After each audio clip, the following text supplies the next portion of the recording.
जय हिंद साथियों, मैं हूं lecturer Hari Singh sir, retired सूबेदार मेजर और लेफ्टिनेंट। आज आपको वीडियो के माध्यम से बात करते हैं। सबसे पहले तो हवलदार रैंक्स के बहुत कमेंट्स आ रहे थे और उन्होंने कमेंट्स किया, सर हम बार बार कमेंट्स करते हैं, आप सिर्फ जेसीओज के लिए बता रहे हो, नायब सूबेदार सूबेदार मेजर इनके लिए बता रहे हो, हमारे लिए कभी नहीं बताते।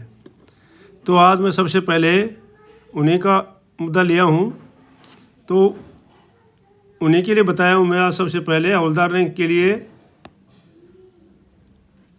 जो है कि हवलदार रैंक के कमेंट्स 20 साल से लेकर के 24 साल तक सेम पेंशन है। उनका कहना है कि 20 साल से सर हमारी 24 साल तक सेम पेंशन है। इसके बारे में बात करेंगे, आपको दिखाऊंगा मैं, और ये बिल्कुल सही भी है। हवलदार रैंक जो है सेना की शान है, पेंशन में सुधार होना चाहिए, बिल्कुल सही बात है ये। और क्योंकि अगला है, भारतीय सेना के जवान और अधिकारियों की रैंकवार पेंशन बढ़ाई गई है, ये कहना है सरकार का। कंप्यूटेटेड पेंशन वसूली को लेकर माननीय न्यायालय ने 4 सप्ताह में सरकार से जवाब तलब किया है, इसके बारे में बात करेंगे। पूर्व सैनिक के घर पर हमला करने वालों का एनकाउंटर यूपी पुलिस ने कर दिया है, इसके बारे में बात करेंगे। अब नहीं चलेगी मनमानी, आर्मी हेडक्वार्टर एमओडी का लेटर जारी हुआ है, ये ईसीएचएस के बारे में हुआ है, इसके बारे में देखेंगे। नेपाल के जवानों की जगह भारतीय जवानों की होगी भर्ती। अब नेपाल ने जो है इंडियन आर्मी में भर्ती कराने बंद कर दिए हैं, तो अब भारतीय जवानों की भर्ती किया जाएगा। सीजीएसटी सेंट्रल एक्साइज में हवलदार रैंक्स की भर्ती है, इसके बारे में देखते हैं। तो चलते हैं, अभी सबसे पहले करते हैं हवलदार रैंक के बारे में। देखो बिल्कुल सही बात है, जो कमेंट किया है उन्होंने बिल्कुल सही बताया है कि हवलदार रैंक की जो है ये 20 साल से लेकर के 24,763 पेंशन चल रही है और ये 24 साल तक चलती है, कोई इसमें तब बदली नहीं है। तो जो 24 साल सर्विस करके आए हैं उनको फील हो रहा है कि भाई जो है हमारी पेंशन जो है 20 साल के बराबर वालों के साथ में ही है, हमारी भी 4 साल में इंक्रीजमेंट लगने चाहिए और बढ़नी चाहिए पेंशन। तो ये बिल्कुल सही बात है, क्योंकि हवलदार जो है एक सेना की शान है, भारतीय सेना की रीढ़ की हड्डी है। जिस प्रकार से जो है पूरा शरीर रीढ़ की हड्डी के ऊपर पूरा शरीर का ढांचा खड़ा होता है, अगर रीढ़ की हड्डी खराब हो जाती है तो समझो आदमी जो है चारपाई में लेट जाता है। इसी प्रकार से जो है सारा कुछ सेना के हवलदारों के ऊपर ही होता है। ऊपर वाले अधिकारी जेसीओ सब जो है हवलदार को आदेश देंगे और वही जवानों से काम करवाता है। नीचे वाले जवानों की समस्याएं ऊपर लेकर के भी हवलदार ही जाता है, चाहे छुट्टी की हो चाहे कुछ भी हो। अगर उनकी समस्या का समाधान नहीं होता है तो नीचे वाले हवलदार को ही दोषी ठहराते हैं। तो इसलिए बिल्कुल सही है कि हवलदार जो है सेना के अंदर अहम भूमिका निभाता है और उनकी पेंशन में विसंगति नहीं होनी चाहिए, ये जो है दूर होनी चाहिए। हम बिल्कुल इसके पक्ष में हैं और मैं पहले भी इसके लिए एक वीडियो बना चुका हूँ, परंतु पता नहीं शायद जो है हवलदार जो कमेंट्स किए हैं इन्होंने देखा नहीं होगा वीडियो। तो मैं आपसे अनुरोध करता हूँ कि आप पहले भी मैं एक वीडियो बना चुका हूँ आपके कमेंट्स के बाद में हवलदार के लिए, और उसमें काफ़ी अच्छी तरह से मैंने ब्रीफ किया था। तो ऐसी बात नहीं है कि मैं सिर्फ जेसीओज के लिए बनाता हूँ, मैं सभी सिपाही शरीर के मैंने सिपाही का भी मुद्दा उठाया था, नायक का भी जो उन्होंने बताया था उसका भी मुद्दा उठाया था। तो मैं सभी चीज़ के बारे में बताता हूँ। तो ये बिल्कुल सही बात है। आपकी और कोई विसंगति है तो आप मेरे को बता सकते हैं कि सर हमारी ये विसंगति है, मैं वीडियो बना के डाल दूँगा। तो ये बिल्कुल सही बात है और इसको दूर होना चाहिए और आगे वाले दूर होगी भी ये चीज़ें, क्योंकि अभी जो है चीज़ें सामने आ रही हैं तो सरकार उनका जवाब भी दे रही है धीरे धीरे, और ये चीज़ें दूर होंगी भी। तो ये था हवलदार के बारे में। अभी आगे चलते हैं। भारतीय सेना के जवानों और अधिकारियों और अधिकारियों के रैंक वार पेंशन बढ़ाई है, क्योंकि अभी बहुत समय से चल रहा था कि भाई सारी की सारी पेंशन जो है अधिकारी ले गए। ये सोशल मीडिया में और आपस में जवानों में भी और सब में चल रहा था। ये आम बात यही हो रही थी कि भाई अधिकारियों की सब ज़्यादा तनख्वाह बढ़ी है और जवानों की जेसीओ की नहीं बढ़ी। तो जेसीओ की तो नहीं बढ़ी है, तो बिल्कुल सही बात है, इसमें तो कोई दो राय नहीं है। और जवानों की बढ़ी है, तो जो भी बढ़ी है, तो ये इसका जवाब दिया है अभी व्यक्तिगत साक्षात में। ये न्यूज़पेपर की कटिंग है पूरा। तो इसमें देखो उन्होंने बताया है कि भारतीय सेना के जवानों और अधिकारियों की जो है रैंक वार जो है पेंशन बढ़ाई गई है। भारतीय सेना की पेंशन प्रणाली हमारी सीमाओं की रक्षा करने वाले सैनिकों की वित्तीय गरिमा की रक्षा करती है। राष्ट्र और उसके योद्धाओं के पवित्र अनुबंधन 3.2 मिलियन दिग्गजों और उनके परिवारों को विशिष्ट पेंशन प्रणालियों, कर सुरक्षा और ORP से ऐसे ऐतिहासिक सुधारों के सुनिश्चित करता है। आपकी रैंक, सेवा अवधि और सेवानिवृत्ति, ये सेवा अवधि और सेवानिवृत्ति जो इन्होंने दिखाया है, इसकी परिस्थितियों और आपके पेंशन लाभों को महत्वपूर्ण रूप से आकार देती है। प्रत्येक तत्व एक महत्वपूर्ण भूमिका निभाता है। एक नए सेवानिवृत्त जवान की मासिक पेंशन से लेकर वरिष्ठ अधिकारियों जो है, ये वरिष्ठ अधिकारियों के लिए व्यापक लाभ पैकेज तक, ये घटक अंतिम पेंशन राशि निर्धारित करने के लिए एक साथ काम करते हैं, जो आपके सेवानिवृत्ति के बाद के जीवन का समर्थन करती है। ये क्या है? बेसिक सर्विस पेंशन की गणना।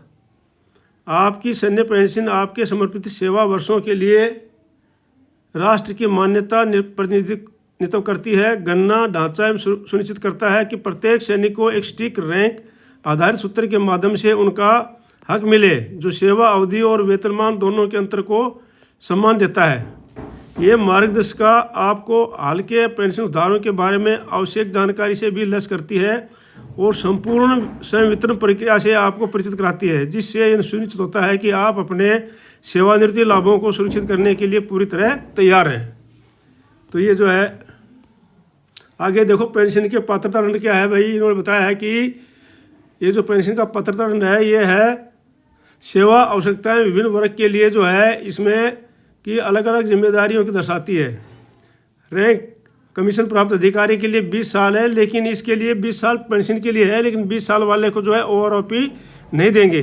2014 के बाद वालों को, 2014 से पहले रिटायर है उनको मिलेगी, उनके बाद वालों को नहीं मिलेगी। और अधिकारी रैंक से नीचे वाले जो JCO JNCO है उनके लिए 15 वर्ष है, लेकिन 15 वर्ष में ORP नहीं मिलेगी। ORP तभी मिलेगी जब वो अपनी पूरी कलर सर्विस करके आएंगे। सैन्य पेंशन के प्रकार जो हैं, आपकी सेवा परिस्थिति आपकी पेंशन निर्धारित करती है। आप सेवा पेंशन अंतिम प्राप्त वर्ग के 50% के बराबर मानक सेवानिवृत्ति लाभ अनिवार्य सेवा पूरी करने के बाद प्रदान किया जाता है। जो अनिवार्य सेवा है उसको पूरा करने के बाद में 50% जो आपकी उस पेंशन के बराबर मिलती है। पारिवारिक पेंशन जो है प्राकृतिक मूल्य आश्रित छात्रों के अंतिम वेतन का 30% प्रदान किया जाता है। अब जो है इन्होंने दिया है ये सिपाही के लिए, तो बोलता है भारतीय सिपाही की जो है 2016 से तक पेंशन थी 17,699 और अभी जो है संशोधित 1/7/2019 से जो संशोधित हुआ वो हो गया 13,726। और जो बकाया वगैरह है ये तो दिखाया है, इससे तो कोई वो नहीं है। दूसरा, नायक की पहले 18,027 थी, अभी बोलते हैं 21,101 हो गई है। हवलदार की पहले जो है 20,066 थी और 2019 से 21,782 हो गई है। नायब सूबेदार की जो है 24,232 थी, अभी हो गई है 26,800। ये इन्होंने पत्रकारों ने इसको जो है ये सूबेदार मेजर था, लेकिन उसका उप मेजर कर दिया है, क्योंकि सबका उन्होंने सब पढ़ा उसको और हिंदी बना दी उसको उप करके। तो ये सूबेदार मेजर है, इसकी पहले 33,526 थी, लेकिन ये अभी गलत दिया है। अभी सूबेदार मेजर की 33,526 नहीं है। ये जो या तो जो है नीचे से जो है ऊपर जो बैठे हुए हैं अधिकारीगण या मंत्री साहिबान जो भी या अधिक ऑफिसर साहिबान, उनको नीचे वाले को भ्रम कर रहे होंगे कि भाई इतनी प्रकार से हो गई, लेकिन इतना नहीं है। सूबेदार मेजर की जो है अभी है 34,575 लास्ट, ठीक है नहीं। तो ये जो है गलत बता देते हैं, इसलिए इनको पहले भी जो है एक बार जो मीडिया के सामने मंत्री विदेश मंत्री ने जो जिन बयान दिया था उसमें दिया था 38,000 है सूबेदार मेजर की, तो ऐसा नहीं था उसमें, ठीक है नहीं। ये जो प्रमुख जो है मेजर का प्रमुख, ये मेजर रैंक बताया इन्होंने, उन्होंने प्रमुख कर लिया है हिंदी में अनुवाद।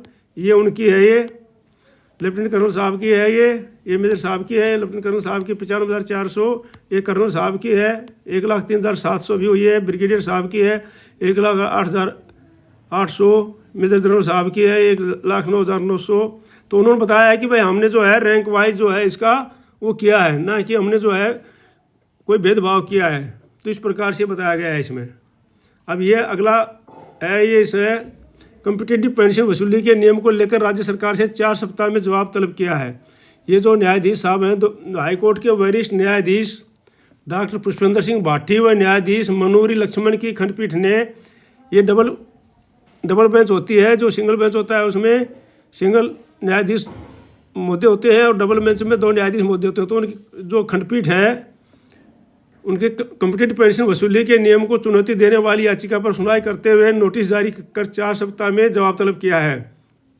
याची रामप्रसाद सोनी व अन्य की ओर से कॉम्पिटिटिव पेंशन की वसूली की सीमा 14 वर्ष के स्थान पर 11.5 वर्ष तक सीमित किए जाने को लेकर याचिका पेश की गई थी। याचिकाकर्ता की तरफ से अधिवक्ता अभिषेक शर्मा ने पैरवी करते हुए राजस्थान कंप्यूटेशन ऑफ पेंशन नियम 1996 के नियम 29 को चुनौती दी। इसके तहत पेंशनर्स को सेवानिवृत्ति के समय दी जाने वाली एक मुश्त राशि की वसूली सरकार द्वारा 14 वर्ष तक की जाती है। एक मुश्त राशि की वसूली 11.5 वर्ष में की जा सकती है, लेकिन सरकार द्वारा बिना किसी गणितीय आंकलन के पेंशनर्स के 14 वर्ष तक मासिक किस्त के रूप में कटौती की जाती है।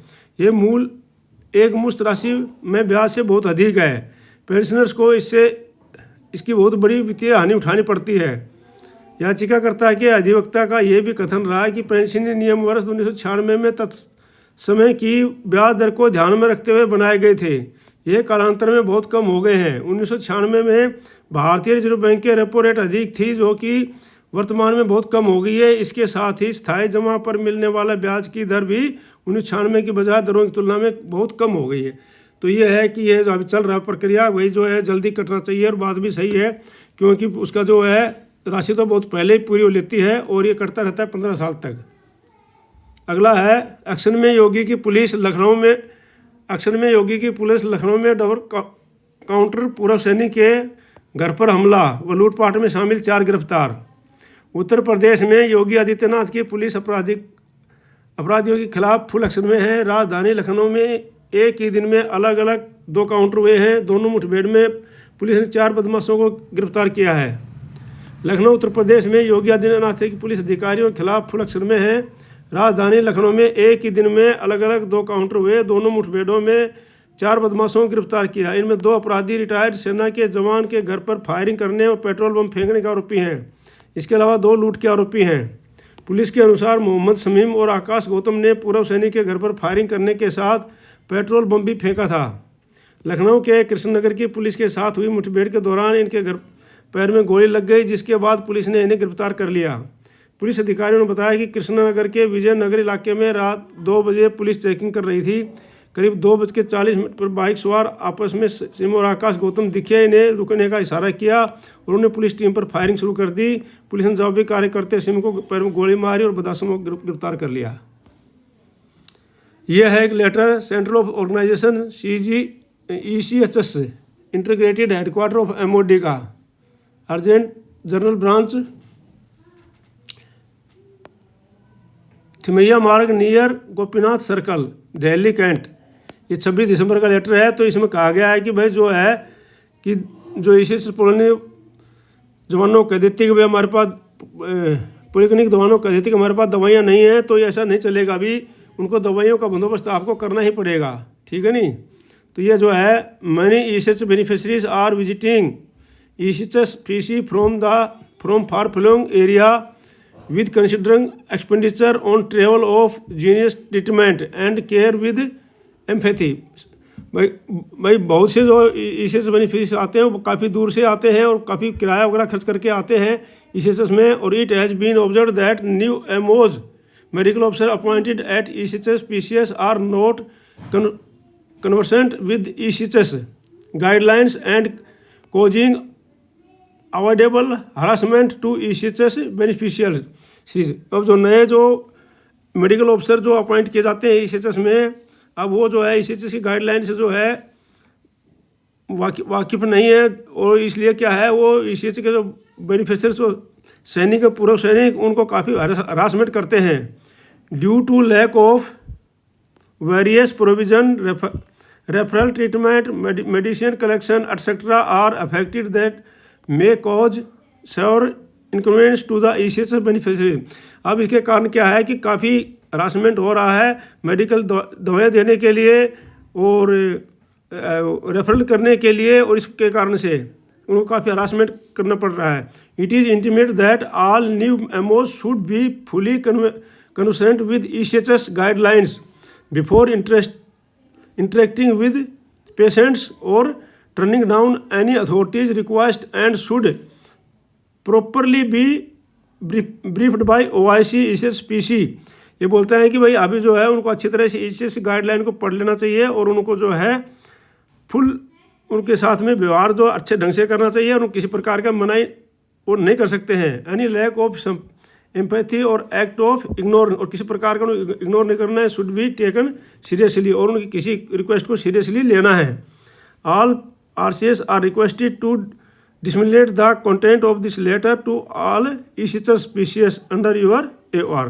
तो ये जो है सभी के लिए बताने के लिए कहा गया है, और आप लोग से भी मैं अनुरोध करता हूँ कि इस वीडियो को ज़्यादा से ज़्यादा शेयर करना, इसको लाइक कर देना और सब्सक्राइब करना, ताकि जो है ज़्यादा से ज़्यादा लोगों को इसके बारे में पता लग जाए कि भाई ECHS में जाना हमारा अधिकार है, ना कि हम कोई किसी हमें कोई गिफ्ट दे रहा है या कोई हम भीख मांग रहे हैं उनसे। नहीं, हम वहाँ जाकर के अपना अधिकार मांग सकते हैं, भाई हमारे को दवाइयाँ चाहिए या प्रोसेस के अनुसार हमारे को दवाएँ चाहिए। इसके ऊपर मैं पहले भी वीडियो बना चुका हूँ और बता चुका हूँ किस प्रकार से आप जो है वहाँ से मेडिसिन ले सकते हैं। मेडिसिन नहीं मिलती है तो आप जो है किस प्रकार से आप क्लेम कर सकते हैं, उसमें क्या क्या डॉक्यूमेंट चाहिए, मैं अलग से वीडियो बना के पहले भेज चुका हूँ और फिर भी वीडियो बना के डाल दूंगा मैं। अगला है नेपाल नहीं अब भारतीय गोरखा सेना की शान बनेंगे। अब जो है नेपाल के जो अग्निवीर भी क्या है, देखो नई दिल्ली नेपाल अपने गोरखों को भारत की अग्निवीर योजना में शामिल करने को तैयार नहीं है। इसके बाद सेना सैन्य बलों में गोरखाओं की जरूरत को पूरा करने के लिए नई योजना पर काम कर रही है। इसके तहत भारतीय गोरखाओं की भर्ती पर विशेष ध्यान दिया जाएगा। सेना से जुड़े सूत्रों ने कहा कि पिछले 2 सालों में नेपाल को समझाने की कई कोशिशें हुई हैं, लेकिन अग्निवीर योजना में गोरखाओं की भर्ती के लिए वह तैयार नहीं है। वह अग्निवीर योजना को भारत नेपाल के बीच हुए एक समझौता का भी उल्लंघन मानता है। नतीजन नेपाल में भारतीय सेना के 2 भर्ती केंद्र बंद हो चुके हैं। सूत्रों ने कहा कि भारत को गोरखा बटालियनों के लिए उनके स्तर पर उपाय करने होंगे। अपनी अभी सेना में 85 से 90% जो गोरखा जवान हैं वो नेपाली होते हैं, और सेना के करीब 30,000 गोरखा जवान अभी भी कार्यरत हैं। इनमें से 85-90% अभी नेपाली गोरखा हैं। करीब 1,000 गोरखा सैनिक हर साल सेवानिवृत्त होते हैं। इतने ही सैनिकों की भर्ती की जरूरत है। इनकी भरपाई अब भारतीय गोरखाओं के जरिए की जाएगी। भारत में गोरखा आबादी करीब 30 लाख है। पश्चिम बंगाल, असम, सिक्किम, उत्तराखंड, अरुणाचल प्रदेश, हिमाचल प्रदेश, महाराष्ट्र, मणिपुर, मेघालय, मिजोरम तथा नागालैंड में सर्वाधिक गोरखा हैं। लेकिन हर साल 1,000 सैनिकों की भर्ती के लिहाज से संख्या कम है, इसलिए इन गोरखाओं राज्यों में अब ये था। अब दूसरा ये है कि जो है भारत सरकार गवर्नमेंट ऑफ इंडिया मुख्य आयुक्त कार्यालय office of the chief commissioner CGST है, यहाँ पर जो है इन्होंने निकाला है, यह हवलदारों की भर्ती है। इसमें वैकेंसी 3 है और level 1 in the pay matrix दिया हुआ 18,000 से लेकर 56,900 तक। Application from the along specimen copy of various forms certificates may be download from the website of CGST central excise zone. ये कर सकते हैं आप, जो भी जो करना चाहे तो उसके लिए ये लास्ट डेट दे रखा है इन्होंने अप्लाई करने के लिए। Last date of submission of application है 20/1/2025 और last date of submission of application for only candidate domicile North East के अंडमान निकोबार के उनके लिए 4/2/2025। तो ये जो आप देख सकते हैं इसको वहाँ पर। और तो आज के वीडियो में बस इतना ही। आप वीडियो देखने के लिए आपका बहुत बहुत धन्यवाद। आप इसको सब्सक्राइब कर लेना, लाइक करना और ज़्यादा से ज़्यादा शेयर करना, ताकि सभी को कोई इन्फॉर्मेशन मिलती रहे। मिलते हैं कल दूसरे किसी वीडियो के साथ में। आपका दिन शुभ रहे, भगवान आपको सुखी रखे। जय हिंद, जय भारत।